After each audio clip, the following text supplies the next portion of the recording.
You walk into a Japanese convenience store for the first time, and something feels immediately wrong, but you can't explain what.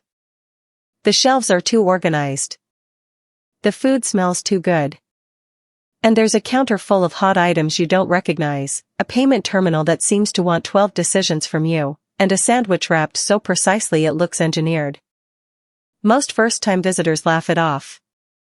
But there's a real system behind every single one of those moments, and once you see it, you can't unsee it. Here's the first thing that surprises almost everyone. Section 1, the hot food counter. Walk up to the counter at a Japanese konbini, that's the local word for convenience store, and you'll find fried chicken pieces, steamed buns, and skewered items sitting under a heat lamp. In many countries, hot food at a convenience store means a sad rotating hot dog from 3 hours ago. Here, the timing is different. Staff rotate stock based on peak hours. Early morning gets different items than the lunch rush. The fried chicken, called carriage, is often made in small batches so it doesn't sit too long. Travelers frequently report being genuinely surprised that the food is actually good, not just edible, but something they'd go back for. That's not an accident. The stores run on tight restocking schedules, and the hot food section is treated with the same logic as the chilled meal section. Which brings us directly to the next layer. Section 2, the fresh meal system. The chilled section of a Japanese convenience store is where most global visitors stop and stare.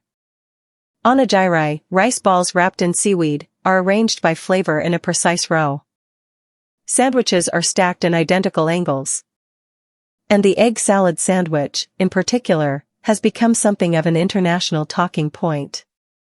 Travelers photograph it, post it, and then describe it as nothing like what they expected. The bread is softer. The filling is thicker. The whole thing is calibrated to a specific texture standard that gets maintained across thousands of locations. What's less obvious is the delivery rhythm behind it. Fresh meals are delivered multiple times per day. A store doesn't just restock once in the morning and hope for the best. The timing is mapped to when people actually shop, commuters, lunch crowds, late-night visitors. The result is that the food you pick up at 11 at night is still within its quality window. That's a logistics operation most standalone restaurants don't match. Section 3, the payment moment. Now here's where first-time visitors often freeze.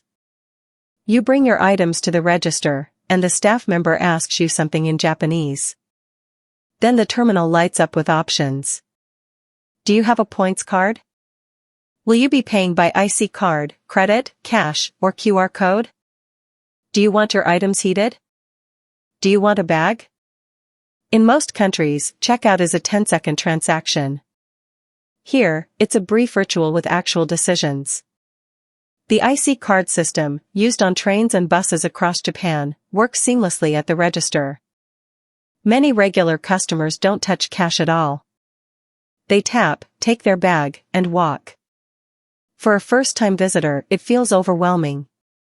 For a daily user, it's faster than fumbling for coins. The system rewards familiarity, which is exactly why locals treat their neighborhood konbini like a utility, not a shop. Section 4, the store layout logic. The last thing most visitors miss is the spatial design. Japanese convenience stores are typically small, often under 100 square meters. But they are packed with a logic that takes a few visits to decode. Hot drinks are near the entrance in winter. Cold drinks shift position based on season. The ATM, the copy machine, the ticket kiosk, and the parcel drop-off are all tucked into one corner, because the store is also functioning as a local service hub. You can pay utility bills, pick up concert tickets, and send packages, all before grabbing your lunch. The convenience is not just about food. It's about collapsing multiple errands into one small, always open space. That's the design principle that travelers from outside Japan consistently underestimate until they're standing inside it. So when people ask why Japan's convenience stores feel different, the answer isn't one thing. It's the hot food timing, the fresh meal logistics, the payment system built for daily speed, and the store layout that treats every square meter as a decision. Each piece was built for someone who visits every single day, not once a year. If this system made you curious about how Japan handles another part of daily life that most visitors completely overlook, the vending machine network, which runs on a logic just as precise as the konbini, that's worth exploring next. Drop in the comments, what was the first thing that confused you inside a Japanese convenience store?